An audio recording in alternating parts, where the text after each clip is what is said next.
They never had their inheritance of a land because as priests, they had things given to them directly.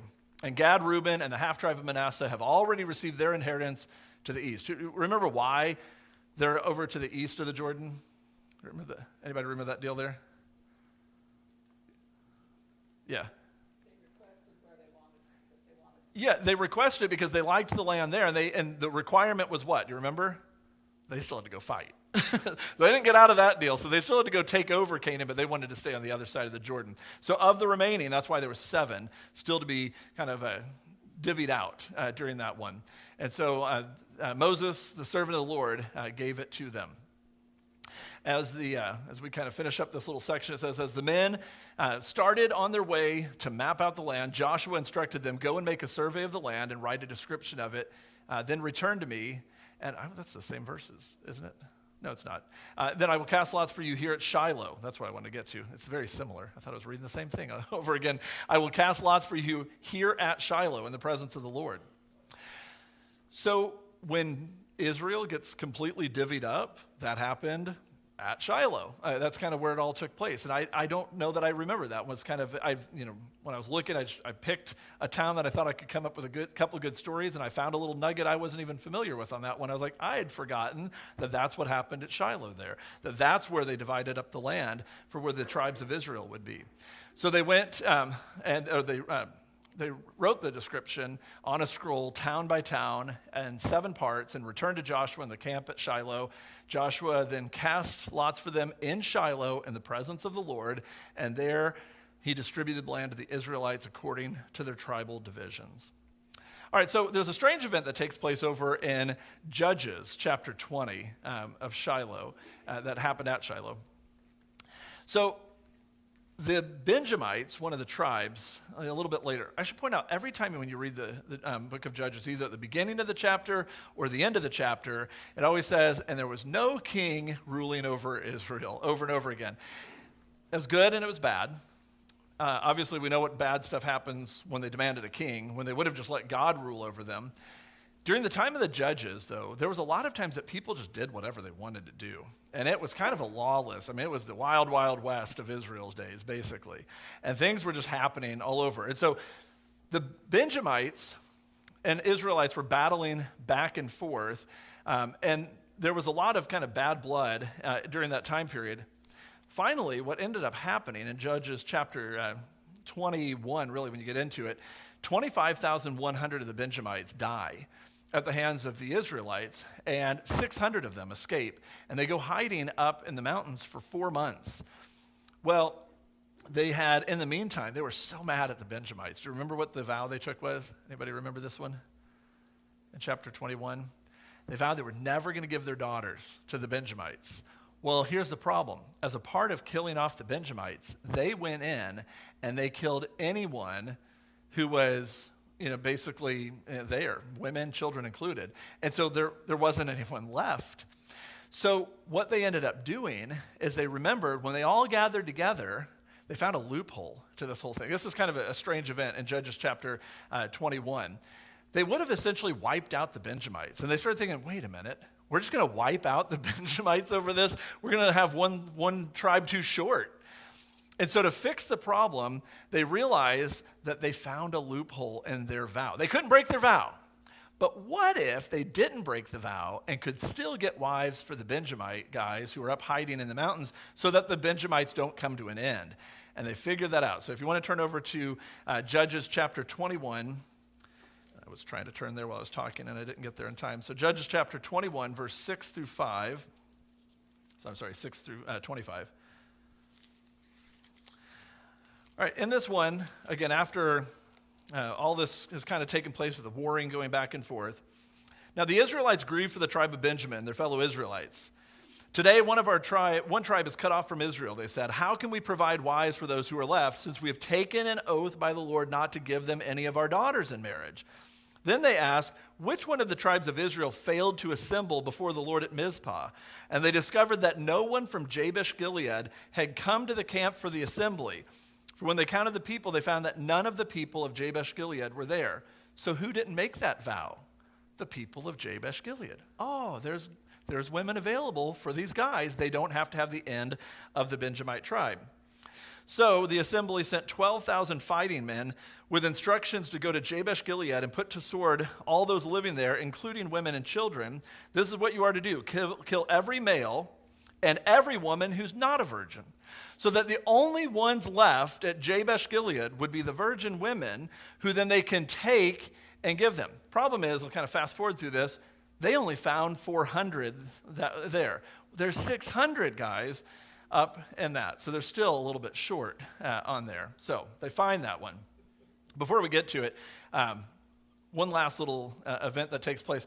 The way the Benjamites get the rest of the wives, you may remember they're out on the outside of Bethel, and there's a little, the women would come out on a festival, and the virgins would go out there and dance, and the rest of the Benjamites went and stole women. And that's when they grabbed them and run off with them. So that's how they end up with wives. The Benjamites live.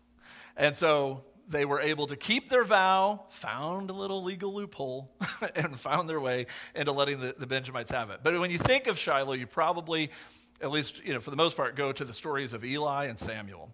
That's what we really focus. In 1 Samuel chapter 1, it's a chapter where Hannah pleads for a child. She actually goes to Shiloh. Why would she have gone to Shiloh? Does anyone know why would she have gone to Shiloh to make this pleading? At this point in time, exactly. Remember, the tent of meeting was there, and it essentially becomes, at that point, they don't have the temple yet. It essentially becomes like what the temple would be. It's the tabernacle for them. They go there. That is where they go for all religious ceremonies. As a matter of fact, they constantly have to go to Shiloh to offer sacrifices. Shiloh was kind of like what later Jerusalem would be for them.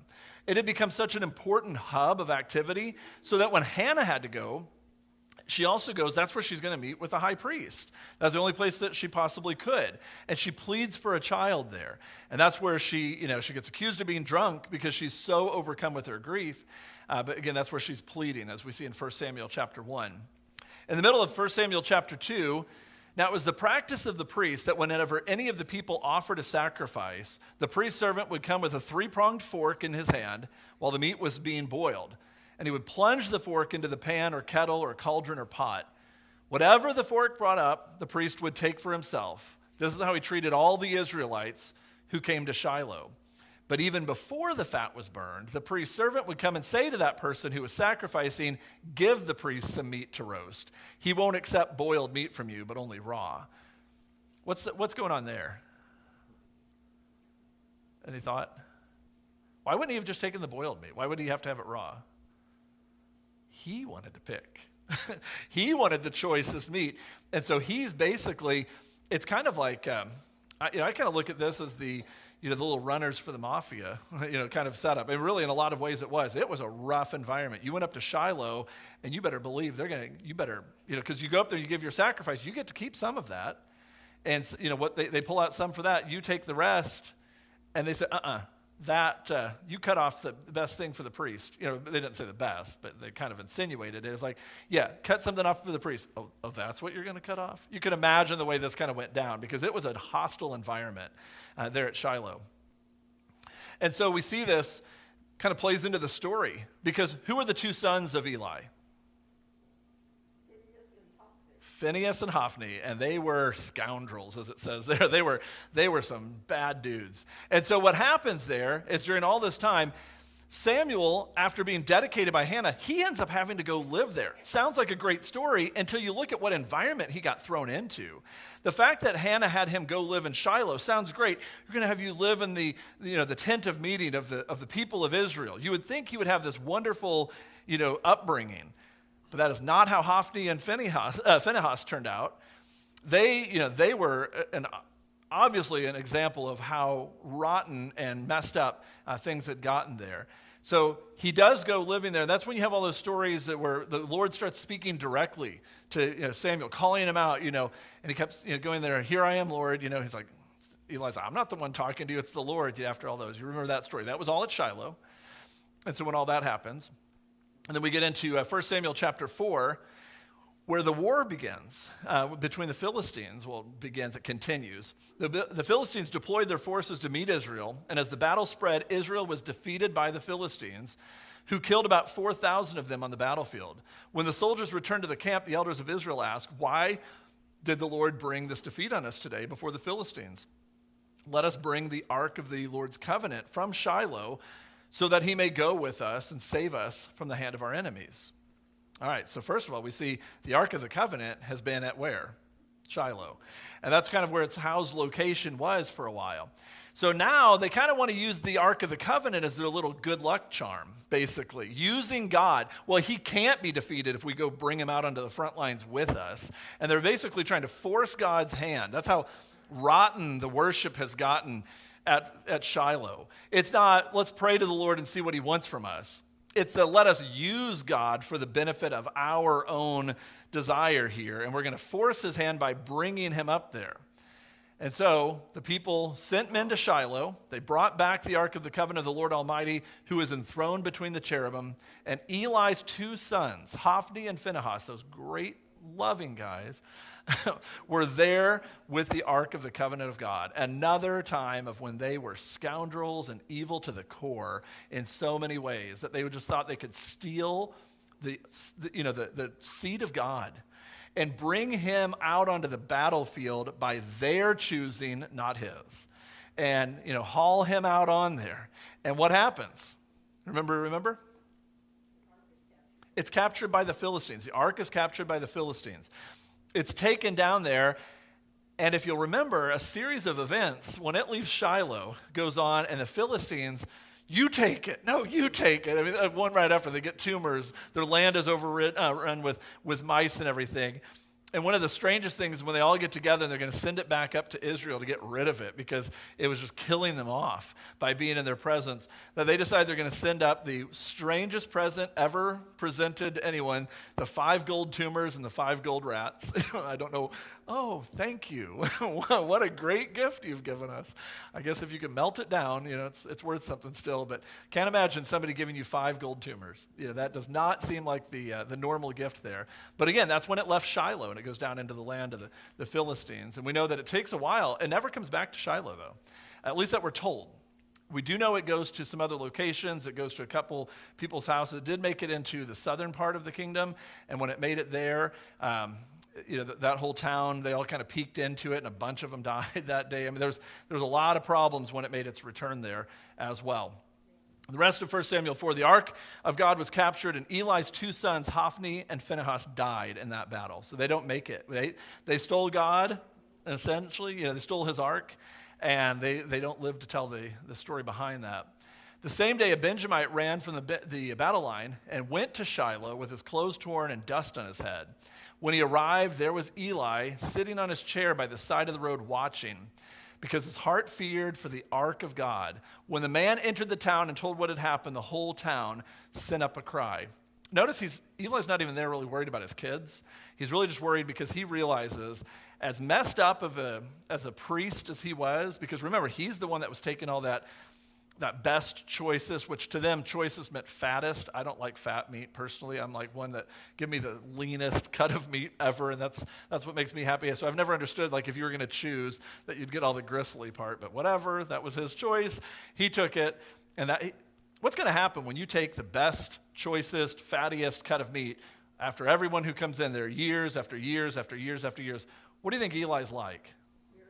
Fat. He's a fat guy, big fat guy. I imagine him like, I think Tubby wouldn't describe what Eli has become, because we're about to see this in the next kind of description of this. So he's there worried, all of what he's done, which, by the way, he also knows that his 2 sons have brought in prostitutes into the Lord's house in Shiloh. So they were even doing forced prostitution worship in the tent of the meeting of the Lord. I mean, Shiloh was a messed up town when it was running the show kind of a thing. When they were the hub of religious activity. There's a lot of messed up stuff going on there. Eli then hears this outcry, and he says, what's the meaning of this uproar? The man hurried over to Eli, who was 98 years old, whose eyes had failed so that he could not see. And he told Eli, I've just come from the battle line. I fled from it this very day. Eli asked, what happened, my son? And he said, the man brought the news, replied, Israel fled before the Philistines, and the army has suffered heavy losses. Also, your 2 sons, Hophni and Phinehas, are dead. and the ark of God has been captured." When he mentioned the ark of God, Eli fell backward off his chair by the side of the gate. His neck was broken and he died, for he was an old man and he was heavy. And he had led Israel 40 years. I don't think anybody just tipping over from their chair would normally die until you're pretty good sized. And I think it goes to, though, show how long of a period of time had gone on that he had let the worship in Israel be overrun by the evil desires of his two scoundrel kids. Even Samuel coming in there couldn't stop all of the things that were happening there. But then Samuel, as judge, starts to get things back on track a little bit in Shiloh. That's where he basically sets up his location there. We don't know when Shiloh gets destroyed. We're not told that specifically in Scripture, but we do know it does, because later we're going to see it be referenced again. Look over in Jeremiah 7, starting in verse 11, it says, "Has this house, which bears my name, become a den of robbers to you?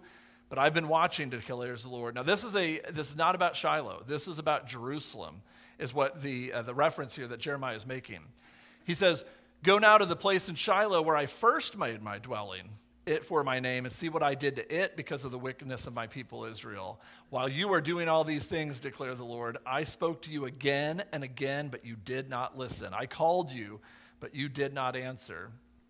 He goes on in another reference to this in Jeremiah 26, which is really small. I'm going to have to look this way to get. "Early in the reign of Jehoiakim, son of Josiah, king of Judah, this word came from the Lord. This is what the Lord says: stand in the courtyard of the Lord's house and speak to all the people of the towns of Judah who come to worship in the house of the Lord. Tell them everything I command you. Do not omit a word. Perhaps they will listen, and each will turn from their evil ways. Then I will relent and not inflict on them the disaster I was planning because of the evil they have done." And here's what we get to it. He says, "Say to them, this is what the Lord says. If you do not listen to me and follow my law, which I've set before you, and if you do not listen to the words of my servants and prophets whom I've sent to you again and again, though you've not listened, then I will make this house like Shiloh, and this city a curse among all the nations of the earth." So when we look back and we get a chance to kind of see the references made for Shiloh, think back to what it had become. When you look back in 1 Samuel and you see what Shiloh was to them, it was this reminder of them. When they think of Shiloh, they don't have good memories of God setting up his thing there. Maybe if you go far enough back, because that's where all their land was divvied up, and that's where the hub of the Israelite nation was for a while. But over time, without them truly dedicated to God during this time period of the judges, they were kind of lawless, doing whatever they wanted to do because no one was really reining them in. The worship was led by guys like Eli, the high priest, who led them down such a rotten path and let his sons basically just run every nasty thing they could come up with straight into the house of the Lord. And they completely rotted out from inside everything good that should have been happening at the tent of meeting. And so what we see then is Shiloh ends up getting destroyed. God says, we don't have the story of that destruction, but God says he did it. So he had them destroy it, even though that was his home. He said, I used to put my name there, and he moved it. He moves it to Jerusalem, and they start doing the same things. He's like, I'm going to call your attention to a town called Shiloh. You might remember it. And so he uses Shiloh to kind of jar them back into a realization of, you're going down a bad path. You remember Shiloh? Remember how bad Shiloh got? And so it's interesting when you see this, you kind of see kind of what ended up happening from being a hub after the conquest of great things going on to terrible things going on. Got a few minutes. Anybody have some comments you want to add to this? Any thoughts about things, that maybe we kind of very quickly went over some stories. Any other big parts that you'd like to bring to everyone's attention? Brian's got his running shoes on. He's ready to bring a microphone around if anyone wants to add to it. No? Nobody. See, I said I want to make this a discussion. So if there's no discussion, you can't blame me. I always get told, I'm always like, you're, well, I should point out who tells me. It's usually my kids. So you just talk too much. And I said, it's not that I talk too much. I'm afraid of this thing called dead air. Listen for just a second. Isn't that awkward? Yeah. My heart starts racing and everything. I don't like that feeling at all. So I'm going to fill every available moment. But so again, I think, I don't know if you have anybody have an idea too. This, I haven't picked the next few towns. Anybody have a town or two they would like to kind of look at? Maybe give me some ideas of ones. I'm just randomly picking them. Any other town? Doesn't even have to be an Old Testament town. We can look at kind of how things, some of the New Testament ones we're not given a whole lot.